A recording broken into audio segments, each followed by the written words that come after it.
Welcome to our channel. నేను మీ ప్రశాంత్. బాలకృష్ణ గారి డాకు మహారాజ్ ఈవెంట్కి ఒక గెస్ట్ అయితే రాబోతున్నారు. ఇంతకీ ఆ గెస్ట్ ఎవరు, మరి ఆ గెస్ట్ వస్తే అప్పుడు ఆ సందడి ఎలా ఉంటుంది ఏంటి, అసలు ఊహించలేని గెస్ట్.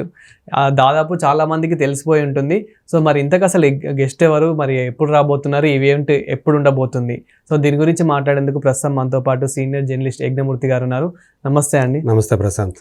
సార్, బాలకృష్ణ గారికి ఈవెంట్కి అంటే నార్మల్గా మనం చూసుకున్నట్లయితే కనుక ఎక్కువ మన సినీ ఇండస్ట్రీ నుంచే వస్తూ ఉంటారు. నార్మల్గా ఇప్పుడు మొన్న రామ్ చరణ్ గారి మూవీకి నార్మల్గా పవన్ కళ్యాణ్ గారు రావడం సినీ ఇండస్ట్రీ నుంచే.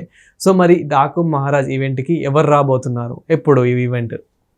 సో సాధారణంగా సినిమా ఈవెంట్లకి చంద్రబాబు నాయుడు గారు కానివ్వండి, లేకపోతే లోకేష్ కానీ రావడం తక్కువ. ఇప్పుడు ఒక స్పెషల్ అకేషన్ ఒకటి రాబోతూ ఉంది. 9వ తేదీ అనంతపురంలో, అంటే అనంతపురంలో బాలయ్య బాబు ప్రాతినిధ్యం వహిస్తున్నటువంటి హిందూపురం మనకు తెలుసు కాబట్టి అక్కడ అనంతపురం, హిందూపురం అని కాదు అనంతపురంలో వీళ్ళు ప్రీ రిలీజ్ ఈవెంట్ని, డాకు మహారాజ్ ప్రీ రిలీజ్ ఈవెంట్ని ప్లాన్ చేశారు. ఆ సినిమా 12వ తేదీ రిలీజ్ అవుతున్న సంగతి మనకు తెలుసు. అయితే ఎవరు వస్తారు ఏంటి, అసలు చంద్రబాబు నాయుడే ముఖ్యమంత్రి వస్తారు చీఫ్ గెస్ట్గా అని చెప్పేసి ఇప్పటిదాకా ఒక వార్త ముందుగా అయితే వచ్చింది. అయితే ఇప్పుడు లేటెస్ట్గా వాళ్ళే ప్రొడ్యూసర్సే అఫీషియల్గా ప్రకటించారు. 9వ తేదీ జరుగుతున్నటువంటి డాకు మహారాజ్ ప్రీ రిలీజ్ ఈవెంట్కి ఒక స్పెషల్ గెస్ట్ ఆంధ్రప్రదేశ్ రాష్ట్ర ఐటీ మంత్రి నారా లోకేష్ ముఖ్య అతిథిగా హాజరవుతున్నాడు అనేది. సో అంటే మామయ్య సినిమా ఈవెంట్కి అల్లుడు లోకేష్ గెస్ట్.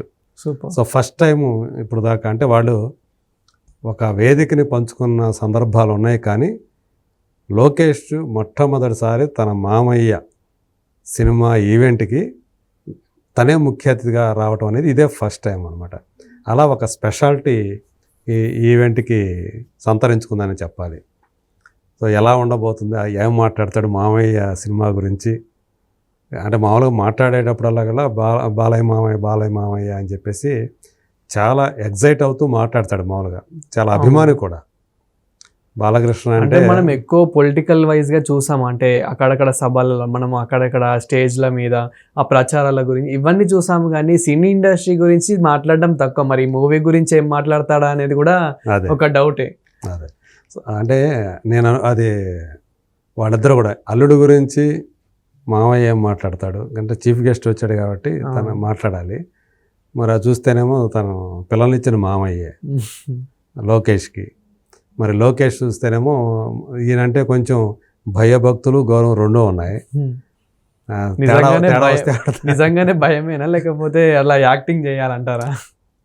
అంటే ఆయన అంటే బాలయ్య దగ్గర మామూలుగా ఎవరు కూడా గబక్కన మాట తొలే అవకాశం ఉండదు. మాట తొలితే మళ్ళీ ఆయనతోటి మళ్ళీ మాట హెచ్చరికలు వస్తాయి, మామూలుగా ఉండదు. సో అందువల్ల చాలా జాగ్రత్తగా మాట్లాడాలి. తేడా వచ్చిందంటే మాత్రం అక్కడికక్కడే స్పాట్లోనే మీకు ఆయన వెంటనే వేస్తారు. ఆల్రెడీ ఆయన కోపం మనం కొన్ని ఈవెంట్లలో కూడా చూసాం, అంత డైరెక్ట్ ఏదైనా డైరెక్ట్ ఫేస్ టు ఫేస్ అన్నమాట, డైరెక్ట్గా మాట్లాడేస్తారు, చెప్పేస్తారు. సో ఆయనకు కోపం వచ్చిందంటే కూడా అప్పటికప్పుడే ప్రదర్శిస్తారు. అది మాటల రూపంలో ఉండొచ్చు, అదే అభిమానులు వీళ్ళు ఉంటే చేతల రూపంలో కూడా చూసిన సందర్భాలు మనకున్నాయి. సో అది అది తెలుసు అది ఈయనకి. కాకపోతే తను మామయ్య ఉన్నప్పుడు కూడా తను మాట్లాడాడు కూడా కొన్ని సందర్భాల్లో, ఒకే వేదిక పంచుకున్నప్పుడు. కాకపోతే తను వేరే వాళ్ళతో కూడా కలిసి వేదిక పంచుకున్నాడు, కానీ ఇక్కడికి వచ్చేటప్పటికి తనే చీఫ్ గెస్ట్. సో అందుకని అంటే ఒక అభిమానిగా అలాగే ఒక అల్లుడుగా ఏం మాట్లాడతాడు ఏంటి అనే ఆసక్తి అయితే అందరిలోనూ ఉంది.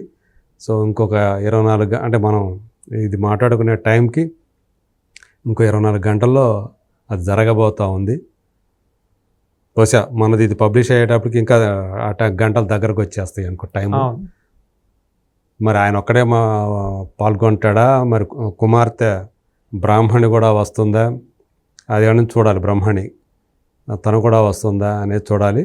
సో మీరు అన్నట్టు అసలు లోకేష్ డాకు మహారాజ్ అనే సినిమా గురించి ఏం మాట్లాడతాడు, అలాగే బాలయ్య బాబు గురించి ఏం మాట్లాడతాడు, ఇదంతా ఒక ఇంట్రెస్టింగ్ థింగ్ అనే చెప్పాలి.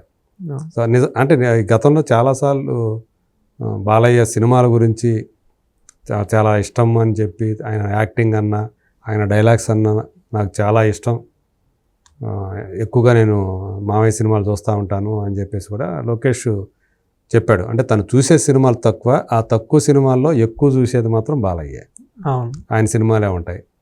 సో అట్లాగే ఆయన ప్రభావం కూడా అంటే క్రమశిక్షణ విషయంలో, నిక్కచ్చితనం విషయంలో, నిబద్ధత ఎలా ఉంటుంది, ఏదన్నా పని అనుకుంటే అది సాధించేదాకా నిద్రపోని తత్వం బాలయ్యదని తెలుసు. అది తనకు చాలా ఇష్టమైనటువంటి ఒక లక్షణం, గుణం అని చెప్పేసి కూడా లోకేష్ గతంలో చెప్పి ఉన్నాడు. డాకు మహారాజ్ అనే సినిమా టైటిల్ వచ్చేటప్పటికి, అంటే డాకు అంటే మామూలుగా మనం బందిపోటులో డాకులు అని పిలుస్తారు అక్కడ నార్త్లో, ఎక్కువ ఆ పదం బాగా ఉంటుంది. కాకపోతే ఈయన ఆ బందిపోట్లకే బందిపోటు అనమాట. సో అలాంటి క్యారెక్టర్, ఒక పక్క ఆ షేడ్ ఉంది, ఇంకో పక్క ఒక చిన్న పాపకి ప్రొటెక్టర్గా అక్కడ నానాజీ అని మనం ట్రైలర్లో చూసాం. నా పేరు, మీ పేరేంటి నానాజీ అంటే, అంటే నీ అంతా నువ్వు జీ అని పెట్టుకుంటే సరిపోద్దా అని చెప్పేసి అంటది. అవును, జీ అని పిలవాలని, నేను రెస్పెక్ట్ ఇవ్వాలన్న పాప అంటాం. సో ఇలా చూసాం మనం. అది వచ్చిన తర్వాత దాని మీద ఉన్నటువంటి అప్పుడు దాకా ఉన్నటువంటి ఒక ఎత్తు, హైపు దీంతో ఇంకా బాగా పెరిగిందని చెప్పేసి మనం అనుకోవాలి. ఎందుకంటే పాటలు కొంచెం డ్రాబ్యాక్ అయ్యాయని చెప్పేసి మనకు వినిపించింది. ఎక్కువగా సాటిస్ఫై కాల, అభిమానులు కూడా సాటిస్ఫై కాల, తమన్ సరైనటువంటి ఆల్బమ్ ఇవ్వలేకపోయాడు అనేది ఎక్కువ వినిపించింది. మరి ఈవెంట్ ఏపీలోనే ఉండబోతుందా లేకపోతే హైదరాబాద్ ఉండే అవకాశం? ఇంకా హైదరాబాద్ లేదు, ఎందుకంటే 12వ తేదీ రిలీజ్ కదా. ఇంకా హైదరాబాద్లో ఈవెంట్ ఏం లేదు. మేబీ ఒక ప్రెస్ మీట్ పెట్టచ్చాము ముందు రోజు, ఏమన్నా ప్రీ రిలీజ్ ప్రెస్ మీట్ లాగా ఒకటి పెట్టి చేయొచ్చు. కానీ ఈవెంట్ మాత్రం ఇదే, ఇక్కడైతే ప్రెస్ మీట్ మాత్రమే, ఈవెంట్ ఉండదు. ఇప్పుడు అందుకని అక్కడ కాస్త భారీ స్థాయిలో దాన్ని ప్లాన్ చేశారు ప్రొడ్యూసర్స్ అందరూ కూడా. ప్రొడ్యూసర్స్ సూర్యదేవర నాగవంశి అయితే ఇప్పటికే చెప్పాడు, ఒక తమనిచ్చినటువంటి బ్యాక్గ్రౌండ్ స్కోర్ ఈ సినిమా చూస్తే ఒక life time, once in a life time experience అన్నాడు. దాంతో ఇంకా నమ్మకం బాగా పెరిగింది. ఊరికే ఫ్లూక్గా తను అలా మాట్లాడు నాగవంశీ అనేది ఒక ఆ పేరైతే ఉంది, జెన్యున్గానే చెప్తాడు అని. దాన్ని బట్టి చూస్తే అది కనిపిస్తూ ఉంది. సో ఆ వేషంలో ట్రైలర్ చూసి నేను అనుకోవడం ఏంటంటే, ట్రైలర్ చూసిన తర్వాత ఆ సినిమా తనకి ఏమనిపిస్తుందో రేపు వేదిక మీద నారా లోకేష్ అది చెప్తాడేమో. ఆ అవతారం ఎలా డాకు మహారాజ్ అనే ఆ అవతారంలో తన మామయ్య ఎలా కనిపించాడు, తనకి ఏమనిపిస్తుంది, ఈ సినిమా మీద తన ఎక్స్పెక్టేషన్స్ ఏంటి, గతంలో తను ఆయన చూసిన సినిమాల్లో తనకు నచ్చిన సినిమాలు ఏంటి, వీటి గురించి కూడా అతను కొన్ని ఎగ్జాంపుల్స్ చెప్తాడని కూడా నేను అనుకుంటూ ఉన్నాను. సో ఏదేమైనప్పుడు కూడా మామ అల్లుళ్ళు ఒక వేదిక మీద వాళ్ళే కనపడతారు మనకి, ఇక వేరే వాళ్ళు కనపడరు. సో అలాంటిది ఫస్ట్ టైం ఇక్కడ జరగబోతుంది కాబట్టి అనంతపురం దానికి వేదిక కాబోతుంది. సో ఏం జరుగుతుంది, ఎలా జరుగుతుంది మనం వేచి చూద్దాం మనం. Thank you sir. Thank you.